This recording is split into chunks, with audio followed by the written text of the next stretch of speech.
प्रेमानंद जी महाराज की वाणी का एक महत्वपूर्ण संदेश है, दूसरों से कोई मतलब नहीं है। पहली दृष्टि में ये वाक्य थोड़ा कठोर या स्वार्थपूर्ण लग सकता है, लेकिन इसका वास्तविक अर्थ बिल्कुल अलग और अत्यंत गहरा है। इसका आशय ये नहीं है कि हमें लोगों से प्रेम नहीं करना चाहिए या समाज से अलग हो जाना चाहिए, बल्कि इसका अर्थ है कि हमें दूसरों की कमियों, दोषों, आलोचनाओं, ईर्ष्या और अनावश्यक बातों में अपना समय और ऊर्जा नष्ट नहीं करनी चाहिए। मनुष्य का जीवन बहुत मूल्यवान है, इसलिए उसे अपने आत्मविकास, ईश्वर भक्ति और अच्छे कर्मों में लगाना चाहिए। मनुष्य का स्वभाव है कि वो दूसरों को देखता रहता है, कोई क्या कर रहा है, कौन कितना आगे बढ़ गया, किसके पास कितना धन है, कौन कैसी जिंदगी जी रहा है। इन सब बातों में वो इतना उलझ जाता है कि अपने जीवन का उद्देश्य ही भूल जाता है। प्रेमानंद जी कहते हैं कि जब तक व्यक्ति दूसरों की ओर देखता रहेगा, तब तक वो अपने भीतर झांक नहीं पाएगा। आत्मचिंतन और आत्मसुधार तभी संभव है जब व्यक्ति अपनी कमियों को पहचाने। दूसरों से मतलब रखने का एक बड़ा नुकसान ये है कि इससे मन अशांत हो जाता है। यदि कोई हमारी आलोचना करता है तो हमें दुख होता है, यदि कोई हमारी प्रशंसा करता है तो हमें खुशी होती है। इस प्रकार हमारा सुख और दुख दूसरों के व्यवहार पर निर्भर हो जाता है।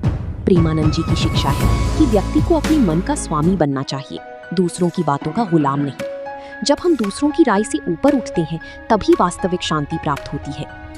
आज के समय में सोशल मीडिया ने इस समस्या को और बढ़ा दिया है। लोग घंटों दूसरों की जिंदगी देखते रहते हैं। कोई घूमने गया है, किसी ने नई गाड़ी खरीदी है, किसी को सफलता मिली है। इन सबको देखकर तुलना शुरू हो जाती है। तुलना से ईर्ष्या पैदा होती है और ईर्ष्या से दुख। प्रेमानंद जी का संदेश हमें इस जाल से बाहर निकलने का मार्ग दिखाता है। वे कहते हैं कि अपनी यात्रा पर ध्यान दो, दूसरों की राह मत देखो।